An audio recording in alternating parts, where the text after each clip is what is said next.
unsure about handling chronic disease or illness as a personal trainer? Stay tuned. Welcome in on this episode of the KIPS podcast with Christine Conti, where we're going to be discussing chronic illness and disease with your clients. My name is Tyler Valencia. I'm the president of KIPS and Time to Train Fitness. I've been a personal trainer. I've been a group exercise instructor. I've done small group fitness, and I've worked for companies like Nesta and NCCPT. In this episode, we discuss chronic illness and disease as it pertains to training your clients. Before we get to it though, I want to briefly discuss the possibility of referring out. If you are somebody that has been working in this industry, you've probably already understood and had to do it yourself, refer a client to somebody else. We're talking about chronic illness and disease and the possibility of having to refer out to another colleague. This might be something that you're uncertain with, because you might be sitting in that spot where you want more clients, you want to grow, you want more revenue coming in. But what if you are not comfortable or prepared for that client?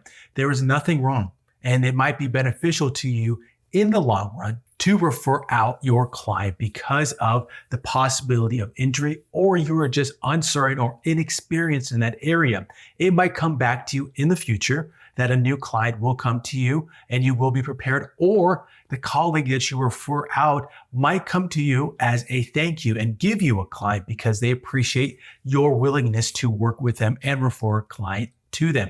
From a professional standpoint, I do want to point out that this is also a mark of true professionalism. If you can refer a client to a more experienced trainer because you don't feel comfortable with it, somebody will look at that decision and say, wow, great work by them to have that type of mindset that I will refer out and not put myself through a position where I might be inexperienced or be unprofessional. These are things that go a long ways in this industry, and you might find yourself in a managerial position in the future or a head trainer spot because your willingness to do these professional steps. Referring out does come up a few times in this podcast episode, but I did want to really hammer home the importance of it and how professional it is to be referring to colleagues that are more experienced with a certain client. Let's now get to the episode. For listeners, Christine, can you give a general idea of your background in the fitness industry, how you entered it, and what you're doing now? I have been a lifelong lover of movements. And back in the day when I was younger and idolizing my two older sisters who both played volleyball in college, I knew that that's what I wanted to do, but I did not know anything else. Mm-hmm. And I had a mother from Brooklyn who said, Christine, she said, Christine, you can't do fitness full time. That's like a part-time thing. You need a real job. So I went to college. I did play volleyball and became a investment banker, mm-hmm. and was in New York City. And then found out pretty quickly that was not my love. I loved the money, but I didn't love the sitting behind a desk, and wound up using my English degree as well to become an English teacher so I could coach, mm-hmm. and wound up getting all of my fitness personal trainer, my Group X. I did that on the side, established my own businesses, worked at every gym under the sun, teaching classes because I loved it, got about 35 different certifications. Why? Because why not? It's super fun. After about 15 years of teaching, lots of things being thrown at me, put it that way, which we can get into, mm-hmm. wound up pulling the boat close enough to the dock to follow my dream of becoming an entrepreneur. Mm-hmm. And I didn't really understand even what that was. But after being in the fitness industry as well for about 20 years, I knew enough to take it to the next level, put it mm-hmm. that way. And now all the things that I do are really, they encompass my love of fitness, my love of movement, my background in business, my background in education. Yep. And here I am today on your podcast, spreading my love and my passion for movement. I will say for anybody that is watching this, she was calling herself grandma. I'm not of that believer. Christine has been in this industry for quite some time. She was the, correct me if I'm wrong, 2023 IDEA Fitness Instructor of the Year. And somebody that if you are new to the industry, if you've been in the industry, you know that she's been around enough items to provide insight into our topic today, but also for those fitness professionals out there that they are looking for ways to grow their careers. And with this episode, we're going to be talking about chronic disease, but I do also want to talk about how you actually started your current company and what led you to more the education side or getting into the education side with owning a company. First of all, I'd like to say to all of you out there right now that are like, oh my gosh, like if anyone's ever told you that you can't make a living in sort of exercise and fitness, yes, you can, is all I have to say about that. So I love being able to say right now that I'm currently the CEO of FitFixNow. It's FITFIXNOW. And it's one of the leading online education continuing education companies. I have to say that's continuing because we're not certifying like someone I know over here. This is all continuing education, right? We work hand in hand, Tyler. That's how we do this. But we're continuing education, and it is all, for busy fitness professionals. So you could be driving to and from work. You could be sitting at the airport and be listening to a couple hours, get accredited courses that are affordable. And that's the big thing. We want something convenient. And in my background, I actually have a master's in curriculum and instruction and leadership. And when I was in the fitness industry, I was a master trainer for some different companies. I'd be jumping on planes. Like, I'm sick from work and I have to go present and teach these master training courses in California. And I'd come back to teaching on Monday morning, and my kids are like, I had high school kids, and they're like, Mrs. Conti, we're so tired. Meanwhile, I had like a kid at home that didn't sleep.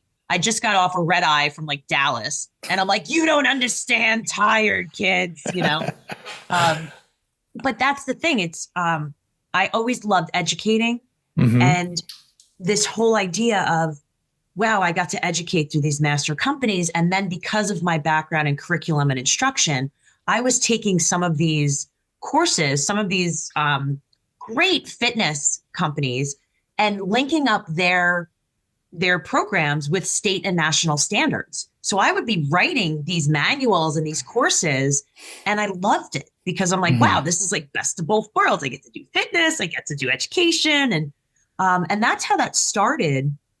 But I do have to say that my whole journey and what we're going to talk about today with chronic illness started when I was 30 and I got diagnosed with this autoimmune disease that kind of stopped me in my tracks. And actually, my maternal grandmother had the same disease. She became a quadriplegic very quickly after, and then she passed away when I was 10. So when I got diagnosed, and remember, fitness is life, right? Like this, I love this. That I just thought, I saw it as a death sentence to me. That when is my body not going to work? When am I going to be in pain all the time? When am I going to be crippled? And I just was like, I don't want to live like that. And my doctors said, listen, things have changed. Medicine has changed. We'll treat you. We're going to hit you up with, all of this and that. And I just thought, even so, there's got to be something else besides all of this chemo and this. I mean, it was really like, I'm giving myself shots all the time. Like I'm very sick, but I'm still trying to keep up with fitness. And again, this may seem like a longer story to get to here, but it really changed my view on the way I saw exercise and what fitness and being healthy really meant. That's when it changed and started working with a lot of exercise scientists and personal trainers and doctors from all over the world that I kind of met, because I'm going to tell everyone right now, one of my takeaways for later is like, relationships matter. Like I just met so many people. I love people. I used to show up and do the things. And it was easy to call people up and say, hey, listen, what do you think about this treatment? Or what do you know about this? And I tried everything, like from going vegan and doing these exercises and the laser lights and the saunas and the, acupuncture, you name it. I tried it, experimental one. And that led to me starting to research, in 10 years of research and being an experimental one and doing the meds and working with doctors. I started writing. Writing for different companies of courses in arthritis and chronic illness and orthopedic exercise. And that led to meeting people that were like-minded and people that were doing the same things. Like, I want to get education out to the masses. It's approaching. It's going to be approaching in another couple of years. Almost 50% of our population is going to be pre-diabetic or diabetic. Mm-hmm. 1 in 4 people, adults. It's 1 in 4 people in the United States have one or more forms of arthritis. So that means not even 18, So and all these things, movement matters. And I just thought there's got to be a better way. So I started kind of designing my life of, how do I help people? How do I get the word out? And like, you have a podcast. I started my podcast 8 years ago. The podcast, the book, the speaking, the this, the that is all kind of heart-centered of the mission of how do we help people get better educated about how to help people. And that is kind of the basis of meeting the right people in alignment with your mission.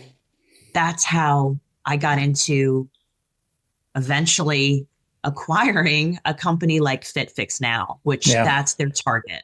Every new year, we hit the ground running as fitness professionals. We're teaching new classes, trying to grow our client list, and ultimately wanting to scale our fitness careers. At KIPS, we have something new coming in January, Fitness Builder Conference. 1 day of industry professionals sharing their insight on programming and fitness business tips to help you elevate into the new year. Get helpful insight from industry fit pros that are doing it now. And at the same time, get your continuing ed. Check out the link in the description for more information, and I hope to see you there.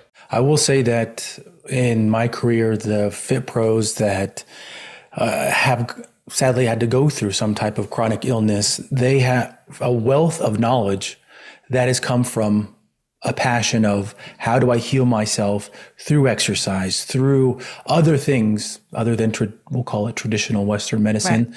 And I will just say that they're some of the smartest people that I've ever met in the fitness industry. They have gone through it themselves. They know what the body's going through, and they want to share that with others because of how it impacted their lives. And you sense it right off the bat.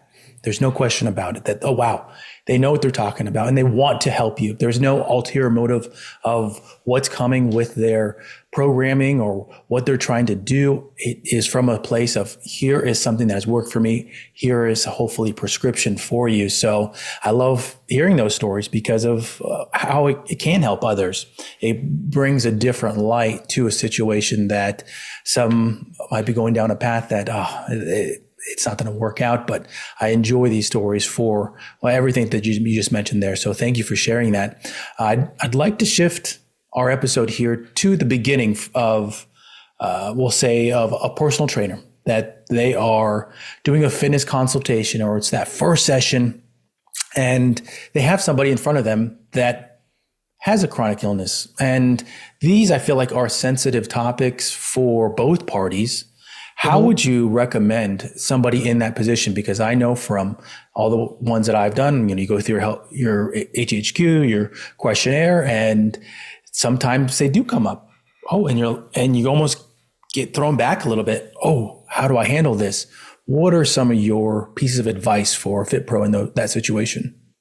Now, number one, make sure, and to your point before about experience and whatnot, I do want to say that it is very important that, number one, you have your personal trainer or Group X, you have your basic certification, number one, because I want you to have science and have the research, even if you have experience. That I've seen as well. It's, well, I've been through this. Are you certified?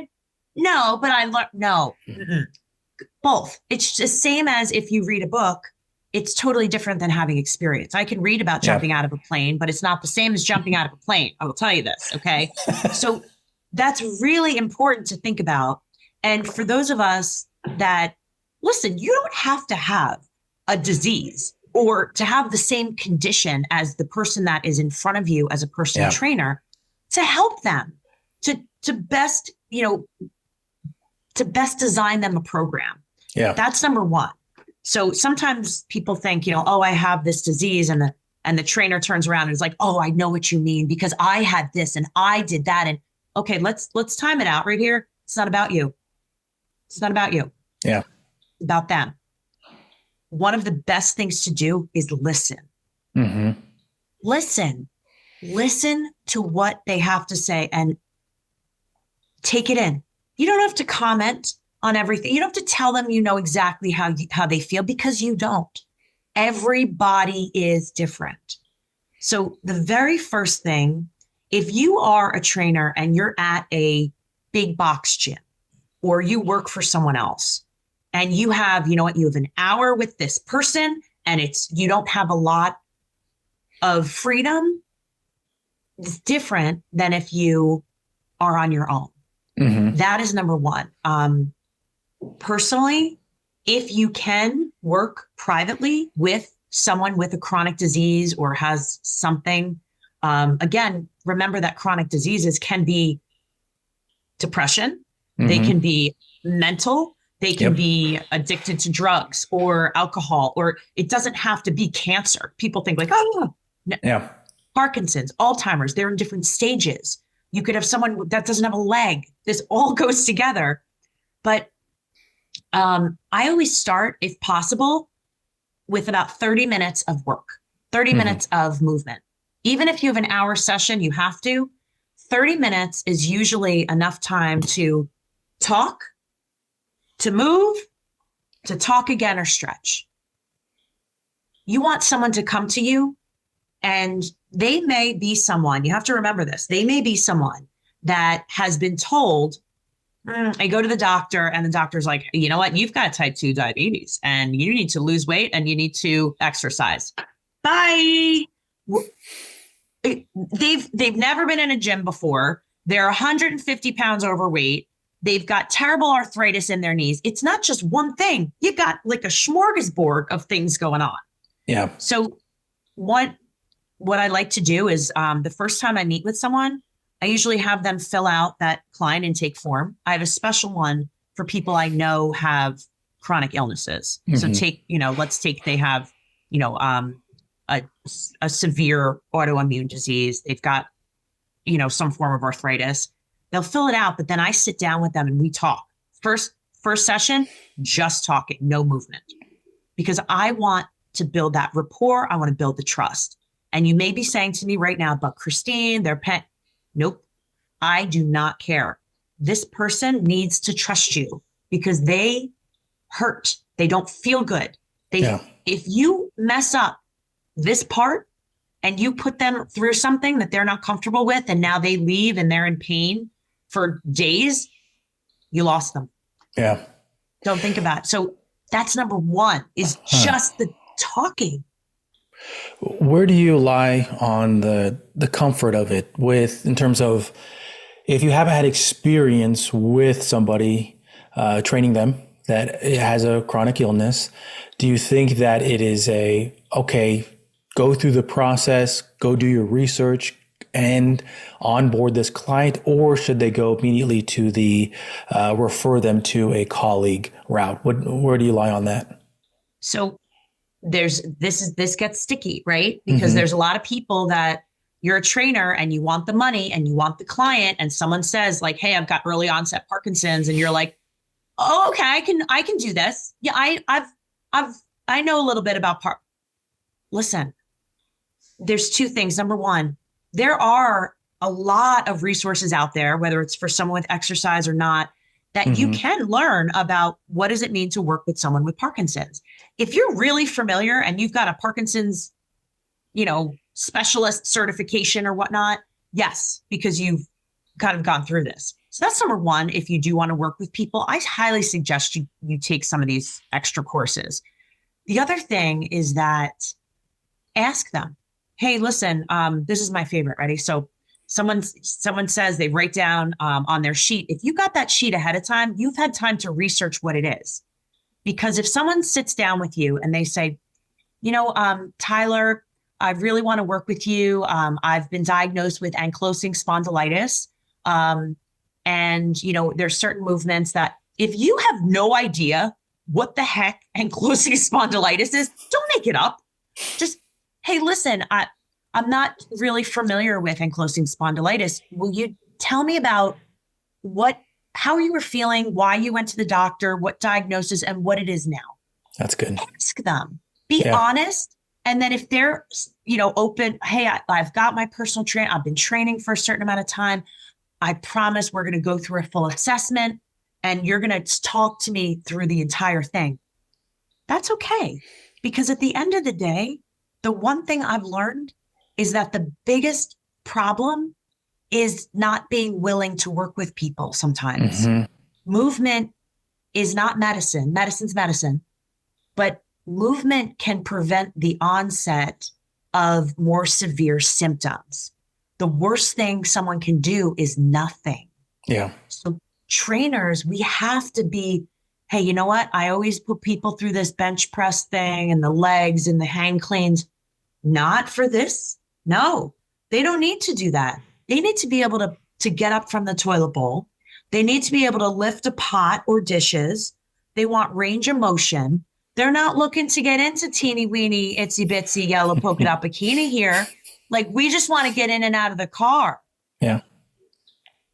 I would say, and I'm speaking from experience here of clients that I've worked with that have chronic illness, that I would say that it's also 100% fine. Now you mentioned to say, I don't have experience in this realm, but I would love to work with you and learn more about it. I think that it opens up that dialogue of that it stems from trust that, okay, I am going to research as much as I can, but along the way, if you can communicate with me, how is your body feeling? What is it that you're feeling at any moment before a session, during a session, after a session, that it can provide you as the Fit Pro with some valuable insight to working within an individual and what they're going through. And I mean, the most common, I don't want to say the most common, but one that you will see in a lot of manuals is bulimia.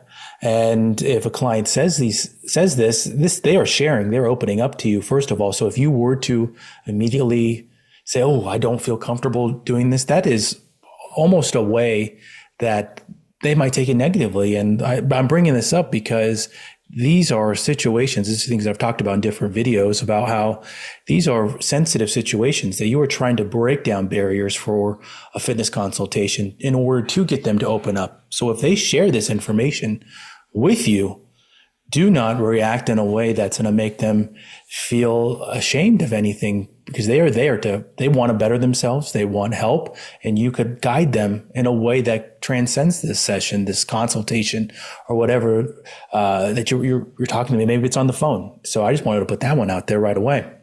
I love that you came up with that example, because I do work that you have to think of chronic. We're talking about chronic disease. Chronic disease, I work a lot with eating disorders and the National Eating Disorder Association, and have done workshops with that. And one thing that we have to remember is that the people that come to us may have no one else to talk to, because it's not, maybe it's a kid, they're not going to talk to their parents. They don't feel comfortable with a teacher. They, it could be someone that has been diagnosed with a disease and their spouse or partner or caretaker, they don't want to, they're burdened enough. They don't want to talk. So you may be that only outlet and not realize the importance, like I said, of listening. The mental health aspect of this is almost more important than the actual movement sometimes.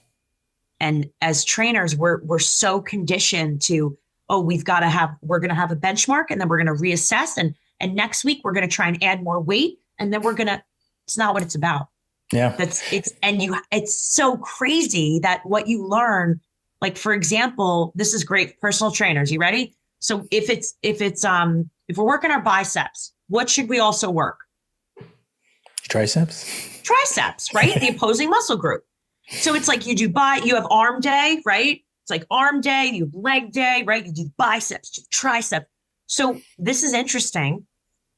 personal trainers, if you're working with people with chronic illnesses or chronic disease or arthritis, if you're doing bicep curls, I don't want you to do triceps or tricep kickbacks or anything. Probably not until much later. Why? It's a fatigue, the joints, and you're working the same joint, right? Yeah. You're working your elbow. Most people, I would say most people that are older, I'm going to throw the blanket out there. You can totally criticize me, but many of this demographic, you could think of people with osteoporosis, sarcopenia, whatever. You don't want to work the same joint. So I actually, when I work with people, I teach my trainers that I want you to think of the body as two parts, upper half and lower half. If you're going to work an overhead press, the next thing you should do, nothing with the shoulders, with the hands, with the elbows. It should be lower body, right? So if you're going to squat next, after you're squatting, then you can bicep curl. That's great. What's the next thing you're going to do? So keep going back and forth is the other thing, because you don't want to keep that pressure on those same joints. Yeah. So little things like this make such a huge difference, because now they're realizing, your client's like, oh, I can do this. Set them up for success. You're throwing the basketball up so they can dunk it. That's it. Yeah. And one thing that came to mind over these last few minutes of talking about the consultation and just getting clients to open up with it, I'm guessing at most in a personal training manual, there's a paragraph to 2 paragraphs about 3, 4, maybe chronic illnesses, and nothing prepares you for this conversation. And would you say that if somebody during the intake process mentioned something that you are unfamiliar with, would you just keep it all just conversation, or would you still take them to the floor to get some movement in, to kind of get some information about how they move and just to continue, but in a different setting? What would you say? All conversation or take them to the floor? Depends. If you have an hour with someone, you really want to establish that story. I tell people, listen, I want you to talk to me like I'm your best friend and you just went on a date with like dream guy. I want to hear everything. I say it to this day. I said it last week to someone. I said, you need to tell me everything. Don't leave anything out. Like what meds are you on? What did you do? How is food affecting you? What movements? What have you done in the past? All of it. So if they're really telling you all of it, that's going to take a while. Yeah. Then you also want to walk them through different exercises. But what you can do is I like to do a range of motion. And I will do this over Zoom. I work with people all over the world that say, hey, Christine, can you work with me? Can you design some things? And I'll say, okay, I'll meet with you. I take them through what I call full body mobility. It takes about 15 minutes, seated, standing, whatever they can do. And I go from head to toe from every single major joint, starting, can you move that cervical spine? What's your range of motion? And I look, I don't measure, but I look when someone's like rolling their shoulder and one shoulder's up here, the other one's not moving. I have them fingers, everything I take a look at. They don't know that and I usually do it with them. Like I'll be, let's march in place. I'll see if they can follow directions. Can you multitask? What's your balance like? Just standing on one foot. So that is what starts. So if there is going to be some movement, that's what it is. Can you even make a fist? Is it hard? So again, grip strength. We're looking at all of these things that as a personal trainer, you should know these, right? The basics. So you're not giving them a weight or anything if they have terrible arthritis in their wrists and they can't hold them. Finding, just that range of motion, look at their mobility, see what they can and cannot do, take copious notes, then come back and design something, because you don't even want to give them weights and do an overhead press when one of their shoulders is frozen and now so there is a lot, I think, that goes into that. Yeah. And the other thing that I do want to mention, which I think is, we don't realize this. So that whole idea of the mental portion of this, when someone comes in to you that has a chronic illness or disease, I think all of us maybe all of us have been through some trauma, some sadness, some pain in our life. I want you to think about the stages of grief. That's what I need you to think about. One of the other, things that when I talk to trainers that are wanting to work with different demographics, is that the people that sit in front of you are at one of the stages of grief. Because, as I told you, when I was 30, I was handed out a card, and I thought my card was death sentence, right? So what happened? First, I was like, oh, this can't be me. I'm young. I got all this stuff going on. Nope. And then I was angry.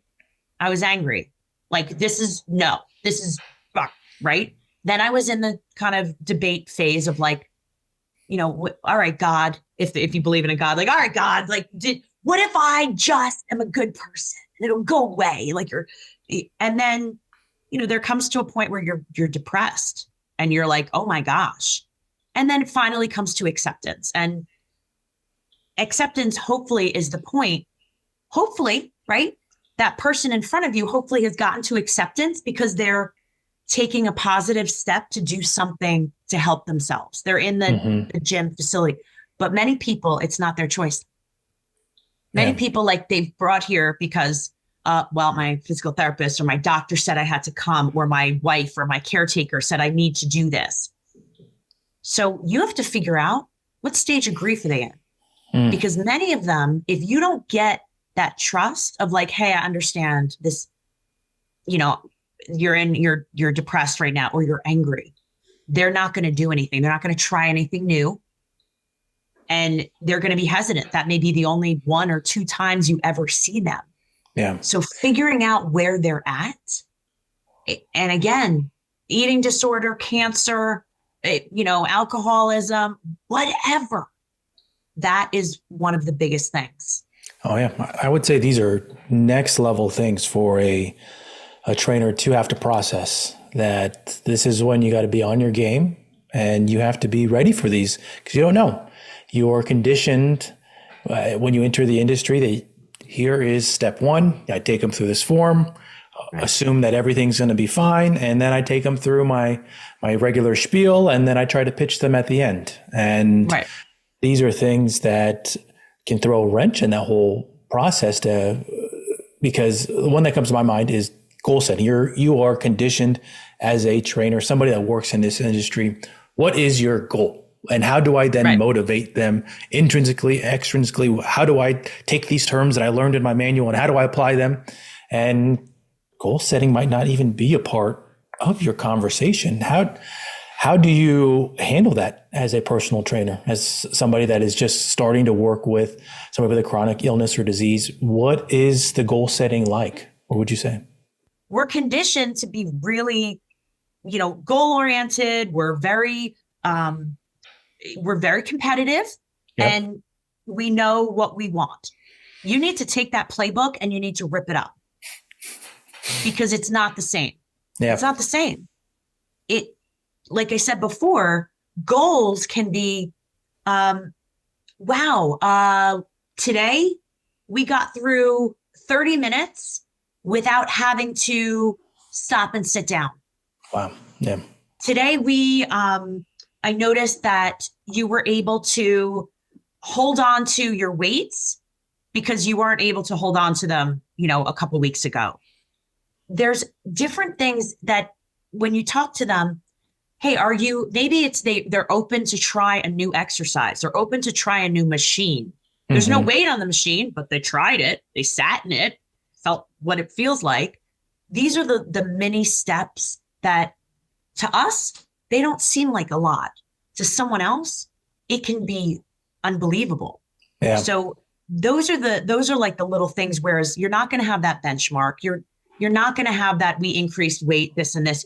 For some people with chronic diseases, they're winning marathons. They're like in the Olympics. That we're talking about, you're getting someone you have to even treat those people and analyze them to find out what they can do. Mm-hmm. And that's kind of where we start.